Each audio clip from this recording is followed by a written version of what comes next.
হচ্ছে Vivo set. এই সেটের প্রবলেমটা হচ্ছে এই ফোনের কথা যায় আসে, কিন্তু আপনার এই ফোনে শুনতে প্রবলেম হচ্ছে, একটু হালকা কম শোনা যাচ্ছে। আর কম শোনা যাচ্ছে কি জন্য আপনাদের দেখাচ্ছি। এটা হচ্ছে দেখেন কি পরিমাণ ময়লা জমে একবারে আটকে গেছে, যে কারণে আপনার স্পিকারে কথা আস্তে আস্তে শোনা যাচ্ছে। এই জন্য আমার কাছে নিয়ে আসছে। তো এইখানে দেখেন কি পরিমাণ ময়লা জমেছে। এই ময়লার কারণেই কিন্তু মূলত এই প্রবলেমটা দেখা দেয়।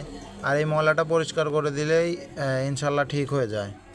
তো এইসব সিম্পল কাজ আপনারাও করতে পারবেন। তো আমি এখন এই জিনিসটা পরিষ্কার করে দেবো থিনার দিয়ে।